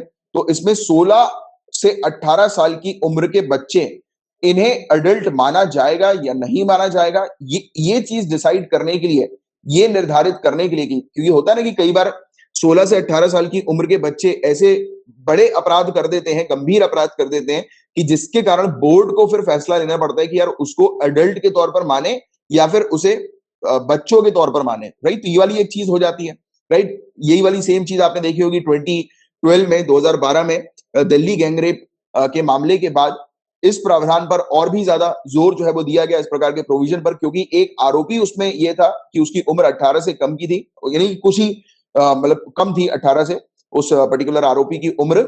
और फिर इसीलिए यही चीज पे फोकस किया गया, डिसीजन लेने पर फोकस किया कि यार अगर कोई व्यक्ति जिसकी उम्र 18 से कम की और 16 से 18 के बीच की है और अगर कोई गंभीर क्राइम जो है वो कमिट कर देता है, तो क्या उसे जुवेनाइल कोर्ट में या फिर जुवेनाइल एक्ट के तहत जो है वो क्या उसे बंदी बनाया जाएगा या फिर उसे नॉर्मल जो वो होता है ना एडल्ट के लिए जो कानून हम लोग को या सजा हम लोग को देखने को मिलती है उसमें उसे रखा जाएगा। तो उसको डिसाइड करने के लिए फिर ये कोर्ट जो है हम लोग को देखने को मिलती है, या फिर आप कह सकते हो board, right? Juvenile justice board ये निर्धारित करती है, राइट, कि नेचर ऑफ क्राइम क्या होगा, क्या जुवेनाइल जो है उसका ट्रायल एज अ माइनर के तौर पर या चाइल्ड के तौर पर करना है या फिर एडल्ट के तौर पर करना है। तो उसको डिसाइड करने के लिए ये कोर्ट या फिर बोर्ड, जुवेनाइल जस्टिस बोर्ड हमें देखने को मिलती है, वो फैसला लेगी, राइट? तो ये वाली चीज हम लोग को इसके अंदर देखने को मिली। तो आप होपफुली आप ये मेन ऑब्जेक्टिव इसका जुवेनाइल जस्टिस का समझे होगे, राइट? कि इशू जो था वो यही था, राइट? मेन फोकस जो था वो इसी के बाद हम लोग को सामने देखने को मिला कि यार जो कुछ क्राइम ऐसे गंभीर होते हैं, अब वो क्राइम में सजा जो है वो किस प्रकार से देनी है, तो उसको भी डिसाइड करने के लिए जुवेनाइल कोर्ट या फिर बोर्ड ये जो है वो फैसला सुनाती है, ठीक है? तो ये वाली चीज आप लोग थोड़ी सी ध्यान में रखिएगा। इवन इस कानून के तहत एडॉप्शन प्रोसीजर की भी बात करी गई कि जो भी ऑर्फन्स होते हैं, अनाथ बच्चे होते हैं, एबेंडेंट बच्चे होते हैं जिनके माँ बाप उनको छोड़ देते हैं, राइट? या कई बार कुछ केसेस हम लोग को, ट्रैफिकिंग के केसेस हम लोग को देखने को मिलते हैं जिसमें बच्चे पाए जाते हैं। अब उनकी आइडेंटिटी जो है वो पता नहीं लगती, कि क्योंकि क्या होता है कि जो भी ह्यूमन ट्रैफिकिंग में, चाइल्ड ट्रैफिकिंग में जो लोग इन्वॉल्व होते हैं, तो जब बच्चा बहुत ही छोटा होता है तभी उसको ले लेते हैं, किडनैप कर लेते हैं। फिर कुछ साल के बाद जो है वो, जब बच्चे को खुद ही नहीं पता होता उसके माँ बाप कौन है, फिर वो आइडेंटिफाई करना बड़ा डिफिकल्ट हो जाता है। तो उस समय जो ऐसे बच्चे होते हैं उनके भी एडॉप्शन प्रोसीजर को जेजे एक्ट के तहत जो है वो तैयार किया जाता है, बनाया जाता है, राइट? और इवन हमारी जो कारा है, कारा का एडवर्टीजमेंट आप देखते होंगे, सेंट्रल एडॉप्शन रिसोर्स अथॉरिटी, आपने कई बार ऐड देखा होगा कि बच्चे को अडॉप्ट करना है तो कारा के थ्रू ही अडॉप्ट किया जाए और वो ही लीगल है, राइट? तो ये चीज हम लोग को देखने को मिलती है। तो इस कानून के तहत कारा को एक स्टैट्यूटरी स्टेटस भी जो है वो प्रोवाइड कर दिया गया था, मिल गया था, राइट? तो ये चीज थी, हमने जेजे एक्ट 2015 के बारे में जाना और 2021 के इसके अमेंडमेंट को जो है वो हमने देखा, जिसमें डीएम को ज्यादा पावर जो है वो दी गई है। क्लियर है यहां तक बातें? यहां पर कोई किसी प्रकार का किसी स्टूडेंट को कोई डाउट तो पूछ लो।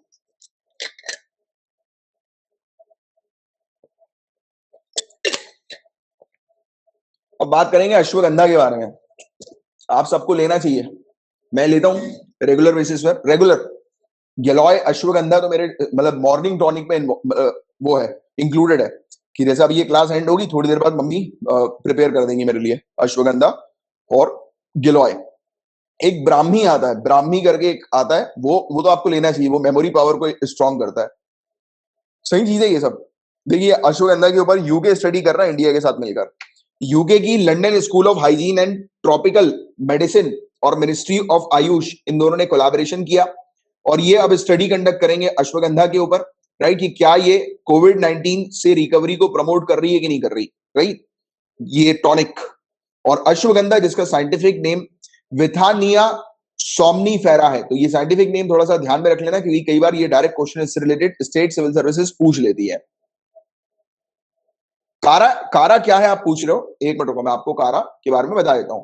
क्या लिखा है, ये सेंट्रल एडॉप्शन रिसोर्स अथॉरिटी, ये एक बॉडी है, ये एक इंस्टीट्यूशन है, राइट? कि जो कि जो बच्चों का जो अडॉप्शन होता है उसको सर्टिफाई करती है। क्लियर है? सिर्फ इतनी चीज आपको ध्यान में रखनी है, एक बॉडी, एक इंस्टीट्यूशन, मतलब जहां पर आप जाओगे और जहां से आप सर्टिफिकेट लोगे, अगर आपको किसी बच्चे को अडॉप्ट करना है तो 2 सर्टिफिकेशन प्रोवाइड कराती है, यानी कि लीगैलिटी जो है वो इंश्योर करती है, राइट। तो ये चीज हम लोग को कारा के अंदर देखने को मिलती है। तो ये है इसका साइंटिफिक नेम अश्वगंधा का, ये चीज थोड़ा सा ध्यान में रखना है। इसको इंडियन विंटर चेरी जो है वो कहा जाता है। रजनीगंधा सुना था? रजनीगंधा तो यार वो पान मसाला होता है। किस चीज के लिए रजनीगंधा सुना था? अरे ऐसा मत करो यार। रजनीगंधा तो पान मसाला होता है ना मेरे ख्याल से। पान मसाला मत खिलाओ यार लोगों को, बॉडी को अच्छा बनाने के लिए, नहीं तो बॉडी तो बिल्कुल बेकार हो जाएगी, खोखली बॉडी हो जाएगी। तो करना चाहिए पता आप लोग को। अब रजनीगंधा मुझे एग्जैक्टली पता नहीं, मैंने तो यार वो पान मसाला ही सुना होगा, वो कुछ होगी, अब क्या पता उसका कुछ होगा, तो हो सकता है, मुझे नहीं पता उतना रजनीगंधा के बारे में, मैंने तो पान मसाला ही सुना है यार, रजनीगंधा। अब देखो अश्वगंधा, अच्छा आप अश्वगंधा और रजनीगंधा में मेरे ख्याल से शायद कंफ्यूज हो गए हो। अच्छा, मिलता जुलता लगा तो ऐसा बोलो ना यार, ऐसा क्यों डरा रहे हो? मुझे लगा कि यार रजनीगंधा लोग खाकर कैसे सही हो सकते हैं, बिल्कुल नहीं सही हो सकते यार। हाँ, रजनीगंधा का मेरे ख्याल से फूल है, बिल्कुल सही कह रहे हो, फूल है उसका, कुछ कुछ फूल तो है। चलो एनीवेज, आपको तो ये ध्यान में रखना है अश्वगंधा के बारे में, और आप लोग लिया करो। ब्राह्मी एक आता है, ब्राह्मी तो लेना चाहिए। ब्राह्मी मेमोरी पावर को अच्छा करता है, इंक्रीज करता है, राइट। अब ये ट्रेडिशनल इंडियन हर्ब है, ये जड़ी बूटी हम लोग को देखने को मिलती है, जो कि एनर्जी को बूस्ट करती है, स्ट्रेस को रिड्यूस करती है, इम्यून सिस्टम को स्ट्रांग करती है, राइट। तो ये इसके कुछ फायदे हम लोग को देखने को मिलते हैं। मैं तो अराउंड 3-4 साल से रेगुलर बेसिस पर ले रहा हूँ, रेगुलर बेसिस पर। और इसको क्लासिफाई किया गया है एज अ एडेप्टोजेन के तौर पर, एडॉप्टोजेन, राइट, जिसका मतलब ये होता है कि ये बॉडी के अंदर स्ट्रेस को मैनेज करने पर बहुत बेहतरीन काम करता है, राइट, अच्छा काम करता है। अच्छा, तभी मैं आजकल बिल्कुल भी स्ट्रेस नहीं ले रहा हूँ। और आजकल पता नहीं ऑटोमेटिकली मन ही नहीं करता स्ट्रेस लेने का, जहां स्ट्रेस थोड़ा बहुत आता है, हंसी मजाक कर लिया, मस्ती कर ली, तो ऐसा कर लिया, तो वो अच्छा इसलिए इस वजह से हो रहा है क्या? अश्वगंधा की वजह से हो रहा है क्या? और इवन इम्यून सिस्टम को स्ट्रांग करता है, और मेरी बॉडी तो एंटी इम्यून है, राइट। तो वो एक इशू है मेरे साथ, तो वो अब वो भी ठीक हो गया, तो क्या पता अश्वगंधा ने ठीक कर दिया, तो देखो इसके शायद फायदे मेरी बॉडी में ही दिखाई दे रहा है।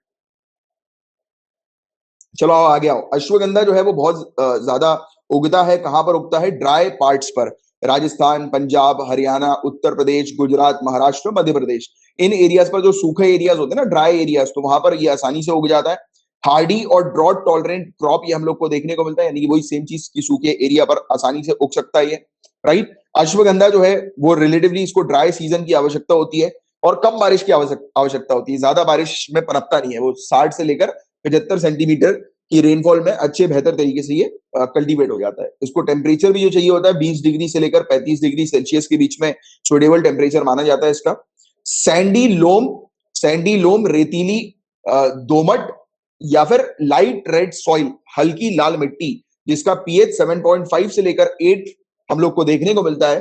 ब्लैक और हैवी सॉइल्स जो होती हैं, जहां पर ड्रेनेज काफी अच्छा होता है, यानी कि पानी जो है वो उसमें आराम से जो है वो निकल जाए, राइट। तो वो ऐसी मिट्टी भी जो होती है वो सुटेबल हम लोग को देखने को मिलती है अश्वगंधा के कल्टीवेशन के लिए। यार अभिषेक जी, पेन अब नहीं है। पेन, आप लोग ने इतनी दुआ करी मेरे लिए कि अब मुझे पेन जीरो है, जीरो पेन। मैंने पिछले 2008 से 2008 से पेन शुरू हुआ, और फिर 2012 में, 12 या 11 में इस पेन ने मुझे बेड पर लेटा दिया। मैं उठ नहीं पाता था, चल फिर नहीं पाता था। 2014 तक तो हालत बैंड, क्रैश, पूरी बॉडी क्रैश। 2016 के बाद से प्रे करना शुरू कर दिया था कि मुझे जीना नहीं है। 2018 के बाद से एक्सट्रीमली सुसाइडल थॉट्स पर मैं काम करने लगा था कि भैया अपन नहीं जी पाएंगे अब इतने पेन में, बस की नहीं है, क्योंकि रात में करवट लो, उठो, हालत खराब, बैंड बज रही है कि नहीं जीना ही नहीं है, हटाओ, लग चाहिए नहीं है लाइफ। 2020 में मैं आपको सच बताऊं तो मैंने रेजोल्यूशन ले लिया था एक, कि 2020 से 2021 में अगर मेरी बॉडी में पेन हुआ और ये पेन नहीं गया तो मैं खत्म कर लूंगा अपने आप को। मैं क्लियर बोलता हूँ यार, क्योंकि पेन ऐसा था यार, एक्सट्रीम पेन, मैं क्या बताऊं। आप लोग ने तो, बहुत सारे स्टूडेंट मुझे जानते हो, सुनते होगे आपकी किस स्थिति में मैं रहता था यार। मैं आपको सच बता रहा हूं, मैंने 2020 में वैसी इतनी सारी कुछ घटना हुई लाइफ में, मैंने डिसाइड कर लिया था कि 2021 में मेरे साथ ये अगर पेन रहा तो मैं सर्वाइव करूंगा ही नहीं, चाहे कुछ हो जाए। मतलब एक्सट्रीम थॉट था मेरा, क्योंकि वो थॉट मेरा 2016 के बाद से जनरेट होना शुरू हो गया था। बट फाइनली आप लोग की दुआ की वजह से ऐसा कुछ हुआ नहीं, बच गए अपन, और पेन चला गया। सबसे अच्छी बात है पेन चला गया यार। मैं इतने सालों तक पेन में रहा हूं, और ये सिर्फ हुआ है, वो सिर्फ और सिर्फ आपकी दुआओं की वजह से हुआ है। चलो एनीवेज आगे की बात करते हैं। NESAC के बारे में बात करेंगे, north eastern space application centre, इसके बारे में हम लोग बात करेंगे। To solve Assam Mizoram border dispute, तो देखो आसाम और मिजोरम के बॉर्डर डिस्प्यूट के टॉपिक लगातार रिपीट होते जा रहे हैं, राइट। तो आसाम मिजोरम बॉर्डर डिस्प्यूट के बारे में जो मैंने आपको नोट्स में दिया है ना, तो उसको तो एक बार पढ़ लेना, बट एक्चुअल में जो वीडियो है ना उसको जरूर देखना, क्योंकि वो अंडरस्टैंडिंग जो है ना वो वीडियो के थ्रू आपकी आएगी, जो मैं आपको अलग से ऑलरेडी पढ़ा चुका हूं और चैनल्स पे, दोनों चैनल पे डल चुका है, जनरल स्टडी वाले चैनल पर भी डल चुका है और करंट अफेयर्स के चैनल पर भी अलग से वीडियो डाला हुआ है आसाम मिजोरम बॉर्डर डिस्प्यूट का। तो इसके परमानेंट सोल्यूशन पर आने के लिए केंद्र सरकार ने north eastern space application centre को कहा है कि मैप बनाओ, राइट, डिमार्केट करो स्टेट की बाउंड्रीज को, क्योंकि बाउंड्री से रिलेटेड ही इशू हम लोग को देखने को मिल रहा है, राइट, मिजोरम और आसाम के बीच में। तो कहा है कि इनसे कि आप अपनी सैटेलाइट इमेज का उपयोग करो और स्टेट की बाउंड्रीज जो है वो निर्धारित करो। तो ये वाली चीज जो है वो यहाँ पर कही थी। अब NESAC है क्या, तो इसके बारे में हम लोग समझते हैं। तो ये 2005 में स्टैब्लिश हुई थी जॉइंट इनिशिएटिव के तौर पर डिपार्टमेंट ऑफ स्पेस और नॉर्थ ईस्टर्न काउंसिल का ये जॉइंट इनिशिएटिव हमें देखने को मिला था। शिलोंग में ये लोकेटेड है, राइट। इसका काम क्या है कि एक तो advance space technology support provide कराना और जितनी भी डेवलपमेंटल प्रोसेस है उसमें तेजी लेकर आना। अब देखिए इसे नॉर्थ ईस्ट में ही इसलिए रखा गया क्योंकि आप देखेंगे कि नॉर्थ ईस्ट में डेवलपमेंट बहुत कम है। इवन वहां पर आपको डेवलपमेंट कम होने की वजह क्या है, उसका टेरेन, उबड़ खाबड़ टेरेन है, वहां पर प्रॉपर रोड कनेक्टिविटी हम लोग को नहीं देखने को मिलती है, राइट। तो इस वजह से यहाँ पर ये सेंटर हमें देखने को मिलता है जिसका मेन फोकस होता है, स्पेशल फोकस इसका डेवलपमेंटल प्रोसेस को तेज करने में होता है कि ये सैटेलाइट इमेज की वजह से, इमेज के थ्रू बता दे अथॉरिटीज को कि कहां कहां पर डेवलपमेंटल प्रोजेक्ट जो है वो आसानी से एस्टैब्लिश किए जा सकते हैं, राइट। तो ये इसका मेन फोकस हम लोग को देखने को मिलता है। क्लियर है यहां तक बातें? तो ये था पूरा ओवरऑल टॉपिक। अब बात करेंगे इंटीग्रेटेड थिएटर कमांड्स के बारे में। इंटीग्रेटेड थिएटर कमांड्स, तो table top war gaming exercise अभी रिसेंटली तीनों सर्विसेज जो है हमारी आर्म्ड फोर्सेस की, इंडियन नेवी, इंडियन आर्मी और इंडियन एयरफोर्स, और जब भी आर्म्ड फोर्स की बात आती है तो आपको चार फोर्स के बारे में पता होना चाहिए। चौथी फोर्स है इंडियन कोस्ट गार्ड, राइट। तो क्योंकि आर्म्ड फोर्सेस के अंदर इंडियन कोस्ट गार्ड भी आती है जिसको हमेशा इग्नोर किया जाता है, राइट, बट आप जो है वो इग्नोर नहीं करेंगे सिविल सर्विसेज के अंदर। और एम जो है इस एक्सरसाइज का वो क्या है कि तीनों सर्विसेज के बीच में कंसेंसस लेकर आना, सहमति जो है वो लेकर आना, राइट। सो फोर्सेस को रीऑर्गेनाइज करने के पर्सपेक्टिव से कि integrated tri service theatre command में जो है वो तीनों फोर्सेस जो है वो रीऑर्गेनाइज हो जाए और एक फाइन ट्यून मॉडल जो है वो स्टैब्लिश किया जा सके। मतलब कि कुल मिलाकर आसान और सिंपल शब्दों में कि तीनों फोर्सेस के बीच में एक अच्छा कोऑर्डिनेशन और तीनों फोर्सेस साथ में मिलकर मतलब कोई भी मिशन जो है उसको आसानी से कंडक्ट कर सके, राइट, इंटीग्रेटेड फॉर्म में। तो इसलिए ये थिएटर कमांड्स हम लोग को देखने को मिल रहा है, इंटीग्रेटेड थिएटर कमांड, राइट। तो ये चीज आप लोग को थोड़ी सी ध्यान में रखनी है। एक सेकंड रुकना, कुछ हैंग हो गया।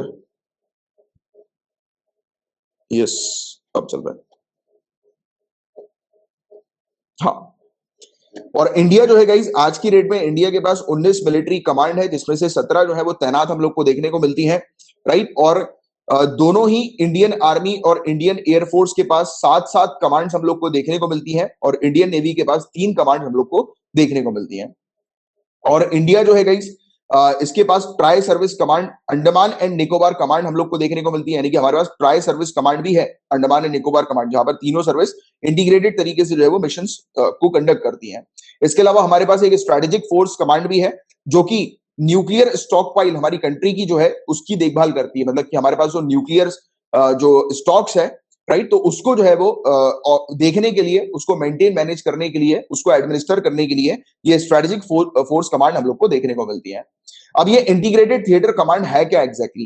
तो देखो ये कमांड जो होती है वो एक सिंगल कमांडर के अंडर होती है। इसका मतलब क्या है कि एक सिंगल कमांडर ही मतलब तीनों जो फोर्सेस हैं, तीनों कमांड जो है उसके ऊपर अपनी एक तो नियंत्रण रखते हैं, राइट, फर्स्ट पॉइंट। और दूसरा कि जल्दी से जल्दी, जैसे कोई एक मिशन पर जाना है तो जल्दी से जल्दी पूरी चीज जो है वो तैयार हो जाए, मतलब जल्दी से जल्दी जो हमारी कमांड्स है वो एक ही पर्टिकुलर ऑर्डर से, यानी कि एक ही कमांडर के ऑर्डर से जो है वो तीनों की तीनों तैनात हो जाए। प्लस तीनों फोर्सेस जो है, राइट, तीनों फोर्सेस जो हमें देखने को मिलती है, जैसे इंडियन नेवी के लिए अलग वेपन्स वगैरह लेकर आए, उस पर अलग खर्च किया, इंडियन एयरफोर्स के लिए वेपन्स पर अलग खर्च किया, राइट, आर्मी के लिए अलग खर्च किया वेपन्स और दूसरे उनके रिसोर्सेज के ऊपर। बट अगर कभी जरूरत पड़ रही है कि जैसे कुछ ऐसे मिशन है जिसमें इंडियन आर्मी के रिसोर्सेज की आवश्यकता पड़ रही है इंडियन नेवी को या इंडियन एयरफोर्स को, तो इस प्रकार से रिसोर्सेज आपस में भी जो है वो ट्रांसफर किए जा सके।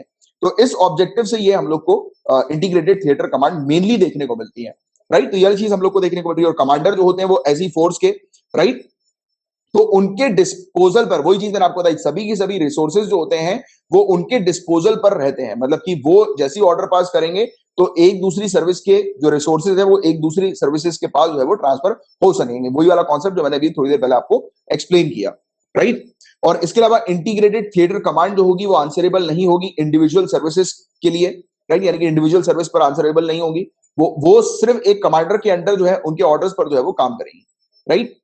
और why does India seek theatre commands, तो इंडिया को क्यों थिएटर कमांड रखने की आवश्यकता है? तो इससे क्या होगा, बेटर प्लानिंग हो सकेगी और इससे मिलिट्री रिस्पांस भी बहुत तेजी से हो सकेगा। यानी कि किसी मिशन पे हम लोग को जाना है तो इंटीग्रेटेड थिएटर कमांड के थ्रू जो है वो जल्दी से जल्दी कोऑर्डिनेशन हम लोग को देखने को मिलेगा। इसके अलावा वो साथ में एक्सरसाइज भी कंडक्ट करेंगे तो और बेटर तरीके से, एफिशिएंट तरीके से हमारी फोर्सेस हम लोग को देखने को मिलेंगी, राइट। हालांकि अभी इमीडिएट फ्यूचर में इसकी कॉस्ट जो है वो हाई हो सकती है, यानी कि ज्यादा पैसा लग सकता है, राइट, क्योंकि हमें सफिशिएंट सिस्टम की आवश्यकता है, राइट, हमारी आर्म फोर्सेस को मतलब ये इंटीग्रेटेड थिएटर कमांड एस्टैब्लिश करने के लिए कि सभी फोर्सेस के पास एक अच्छी मतलब रिसोर्सेज अवेलेबल हो, सभी के पास इंफ्रास्ट्रक्चर बिल्डअप करना है, राइट, सभी को पर्याप्त रिसोर्सेज जो है वो प्रोवाइड कर दिए जाए। और एक बार जब पर्याप्त रिसोर्सेज प्रोवाइड कर दिए जाएंगे तो लॉन्ग रन में इसका जो इफेक्ट है, कॉस्ट इफेक्ट जो है वो काफी अच्छा हम लोग को नजर आएगा, राइट। और इसके अलावा ये एक यूनिफाइड अप्रोच जो है वो प्रोवाइड करेगी फ्यूचर वॉर्स से लड़ने के लिए, राइट, इंटीग्रेटेड थिएटर कमांड। अब इस रिगार्ड में क्या प्रपोजल हम लोग को देखने को मिल रहे हैं?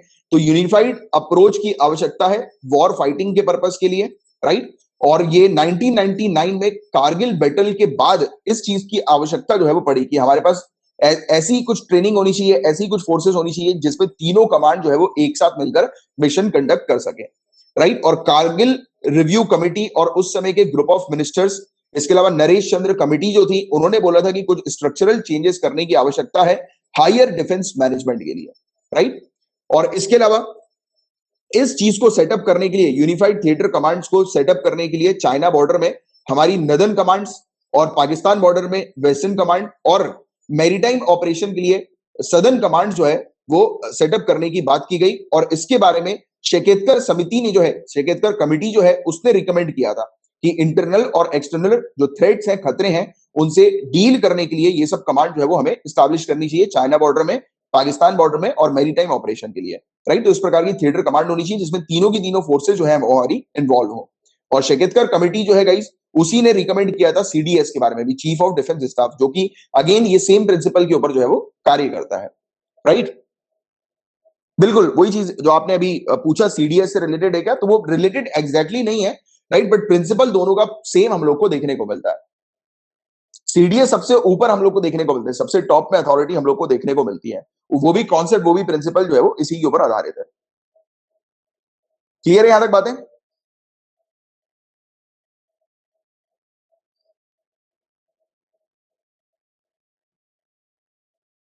चलो वेरी गुड, अब आगे बढ़ते हैं। सेक्शन 66A गाइस, ये टॉपिक जो है वो काफी ज्यादा इंपॉर्टेंट होता जा रहा है, लगातार ये टॉपिक न्यूज में आया है। If I am not wrong, हम लोगों ने जुलाई के सेकेंड वीक में इस टॉपिक को कवर किया था, राइट। अब फिर से ये टॉपिक जो है वो आ चुका है। देखो ये वाला पोर्शन हमारे लिए काम का नहीं है, बट फिर भी जो है वो सुन लो। तो केंद्र सरकार ने कहा है, ministry of information and technology, ministry of IT और होम अफेयर्स से, कि उन्होंने जो है वो सही तरीके से अपनी नॉलेज जो है वो ऑनरेबल सुप्रीम कोर्ट को दी है। श्रेया सिंघल का जो केस था उसमें, अब देखिए, अभी जो हमने ये टॉपिक को डिस्कस किया था तो आपको याद आ रहा होगा कि ऑनरेबल सुप्रीम कोर्ट ने जो है वो 5 जुलाई की बात थी, ऑनरेबल सुप्रीम कोर्ट ने जो है ये चीज कही थी कि सेक्शन 66A जो है वो हट चुका है। 6-7 साल हो चुके हैं सेक्शन 66A को हटाए हुए, बावजूद उसके इससे रिलेटेड केसेस जो है वो सामने नजर आ रहे हैं। मतलब कि काफी सारे केसेस जो है वो डिस्ट्रिक्ट कोर्ट में पेंडिंग है 11 स्टेट्स के। तो इस पर ऑनरेबल सुप्रीम कोर्ट जो है वो गुस्सा हुई थी और ऑनरेबल सुप्रीम कोर्ट ने केंद्र से जवाब मांगा था। अब सुनिए केंद्र ने क्या कहा। केंद्र ने ये चीज कही कि पुलिस और पब्लिक ऑर्डर स्टेट सब्जेक्ट है, राइट। पुलिस और पब्लिक ऑर्डर स्टेट सब्जेक्ट है। इससे रिलेटेड क्वेश्चन बन सकता है कि पुलिस और पब्लिक ऑर्डर किस सब्जेक्ट के अंदर आता है, तो स्टेट सब्जेक्ट के अंदर आता है। तो यहां पर यही चीज कही गई कि 2015 के जजमेंट जिसके तहत सेक्शन 66A जो ड्रैकोनियन लॉ है उसको हटाने की जो बात की गई है, उसको इंप्लीमेंट कौन करेगी? ऑब्वियसली बात है, स्टेट करेगी। तो सेंटर ने बोला कि वो तो स्टेट का काम है इंप्लीमेंट करना, या आपने जो बोला आपके डिसीजन को फॉलो करना, तो आप केंद्र से नहीं, आप स्टेट से जवाब मांगो। तो फिर अब ऑनरेबल सुप्रीम कोर्ट स्टेट से जवाब मांग रही है, राइट? तो ये वाली चीज इसकी हम लोग को देखने को मिली है कि पूरी रिस्पॉन्सिबिलिटी जो होनी चाहिए वो स्टेट के हाथ में होनी चाहिए, राइट? तो उसको कंप्लाई करने की कोर्ट के जजमेंट को। तो ये वाली चीज केंद्र ने बोली। अब ये चीज हमारे लिए इतनी काम की नहीं है, राइट? मेन चीज जो काम की एक ही चीज थी इसमें, जो मैंने भी आपको बता दी कि स्टेट सब्जेक्ट किसके अंदर आता है, पुलिस और पब्लिक ऑर्डर के अंदर आता है। मेन जो है वो ये है, यहां से उठाकर आपसे क्वेश्चन पूछे जा सकते हैं सेक्शन 66A से रिलेटेड। तो सेक्शन 66A ने डिफाइन किया है कि अगर कोई भी व्यक्ति कंप्यूटर के माध्यम से या कोई भी कम्युनिकेशन डिवाइस जैसे कि मोबाइल फोन या टैबलेट, इसके माध्यम से कोई भी ऑफेंसिव मैसेज जो है वो भेजता है, गाली गलौज करना, किसी की बेइज्जती करना, इस प्रकार के मैसेज अगर भेजता है, तो सामने वाले व्यक्ति के खिलाफ जो है वो कार्रवाई होगी। 3 साल की सजा उसको होगी, जेल में मैक्सिमम 3 साल की सजा, और फाइन उसके ऊपर इंपोज किया जाएगा। और इस धारा के तहत अब देखो इशू क्या है इस पर्टिकुलर धारा में, सेक्शन 66A में इशू क्या है, इस चीज को आप समझो। तो इस सेक्शन के तहत पुलिस को किसी व्यक्ति के लिए इस बात पर गिरफ्तारी करने का अधिकार दिया गया था, राइट? पुलिस को किसी व्यक्ति के लिए इस बात पर गिरफ्तारी करने का अधिकार दिया गया था कि पुलिस कर्मी के हिसाब से, पॉइंट देखना, पुलिस कर्मी के हिसाब से उस व्यक्ति की गतिविधियां किसी अन्य को चिढ़ाने या असहज करने वाली है, अथवा इन्हें अपमानजनक या धमकाने वाला कहा जा सकता है। मतलब कि ये पुलिस कर्मी जो है, पुलिस अथॉरिटी जो है वो डिसाइड करेगी कि वो जो मैसेज है वो ऑफेंसिव है या नहीं है, राइट? तो ये एक इशू। आपको पता है कि किसी के लिए कोई चीज जो है ठेस पहुंचा सकती है किसी को नहीं पहुंचा सकती, राइट? जैसे कि आप बनते जा रहे हो स्ट्रॉन्ग, और आप में से काफी सारे लोग हो भी कि आपको अगर कोई कुछ बोल दे तो आपको फर्क नहीं पड़ता, राइट? वहीं कोई दूसरे लोग हैं, राइट, जो सिविल सर्विसेज की तैयारी नहीं कर रहे या फिर कर भी रहे, बट उनके अंदर ये वाली चीज अभी तक डेवलप नहीं हुई है। और आई होप कि सभी में ये वाली चीज डेवलप हो जानी चाहिए, क्योंकि ऐसी चीज अगर पूरी दुनिया में डेवलप हो गई तो लड़ाई झगड़े बंद हो जाएंगे, राइट? लोग होता है ना, छोटी छोटी बात पर लोग जो है वो गुस्सा हो जाते हैं, मारपीट पर उतर आते हैं।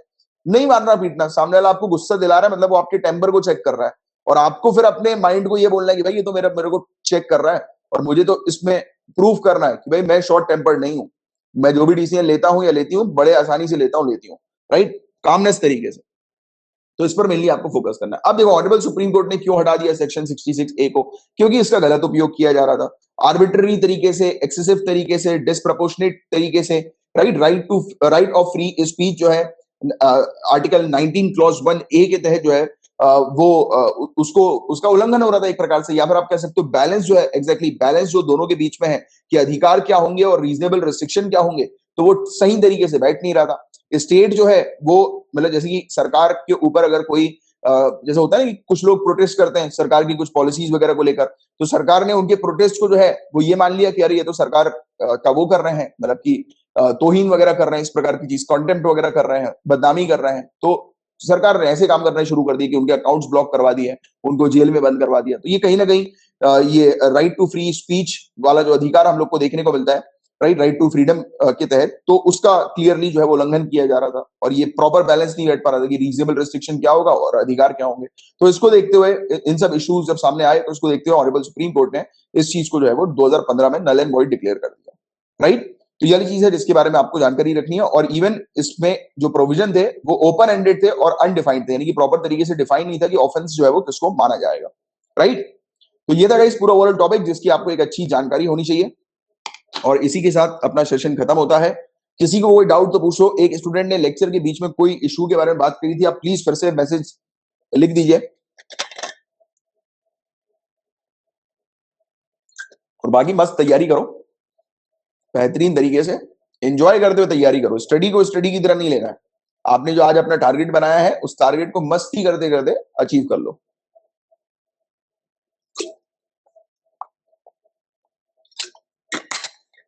चलो साइन ऑफ करूं फिर मैं, किसी का कोई डाउट नहीं है, कुछ पूछना नहीं है तो? याद नहीं रहता, नींद आती है, नींद आती है तो सो जाया करो, याद नहीं रहता तो रिवाइज किया करो। सिंपल बस प्रोसीजर है, याद रहेगा अगर आप प्रॉपर सही तरीके से रिवाइज करोगे। कल भी मैंने आप लोग के लिए एक वीडियो डाला था कि जुलाई मंथ की टेस्ट सीरीज जो है वो आ गई है करंट अफेयर्स की, और मैगजीन आ गई है, तो उसमें मैंने यही वाली बात पर स्ट्रेस दिया था। आपको रिवीजन पर ध्यान देना है, जहां आप रिवाइज करोगे ना चीजें आपको याद रहेगी।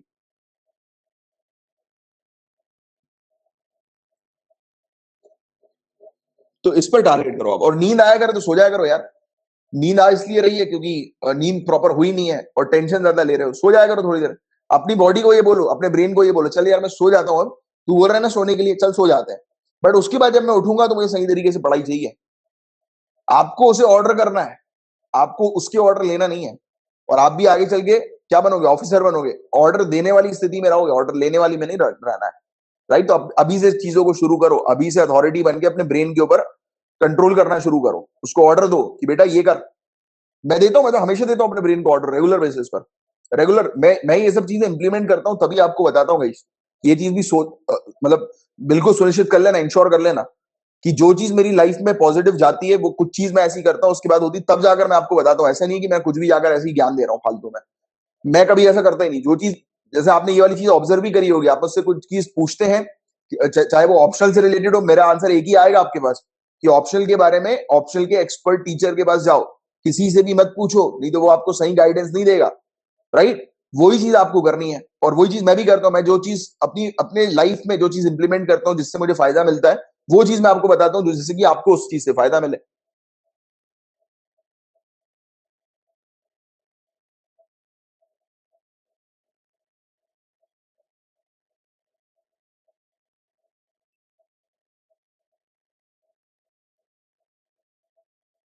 लगकर पढ़ो, अपने माइंड को ऑर्डर देना सीखो कि अभी नहीं सोना है, अभी ये अपन करेंगे टास्क कंप्लीट, उसके बाद सोएंगे।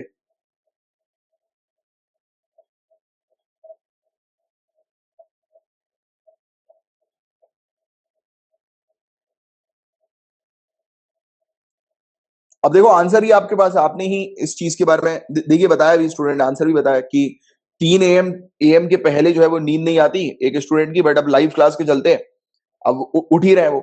और देखो आप कोशिश करो, क्योंकि देखो यार ये थोड़ा सा रूटीन जो है ना, इसको चेंज करने की कोशिश करो। राइट, वैसे जरूरत नहीं है चेंज करने की, अगर आप सिविल सर्विसेज में नहीं होते तो आप अपने रूटीन जैसे जाए वैसे रख सकते थे। इसमें इशू क्या है कि आपका जो एग्जाम होगा वो मॉर्निंग में होगा। राइट, और मॉर्निंग में आप अपना एग्जाम लिखने जाओगे और आपका ब्रेन अगर सो जाएगा ना, क्योंकि ये पूरी साइकिल रहती है, पूरी स्लीप साइकिल रहती है, और भले ही आप आंख खुली खुली होकर काम करोगे बट फिर भी आपका ब्रेन सोता रहेगा। तो इसलिए अपने अपने आप को जो है वो इस रूटीन में बैठाओ। राइट, सुबह वाले मॉर्निंग वाले रूटीन में बैठाना शुरू कर दो। जो आपके एग्जाम का टाइम है उस समय तो अपने ब्रेन को और अच्छी तरीके से एक्टिव करने के लिए ट्रेन करो। टेंशन नहीं लेना किसी चीज की, टेंशन बिल्कुल नहीं लेना।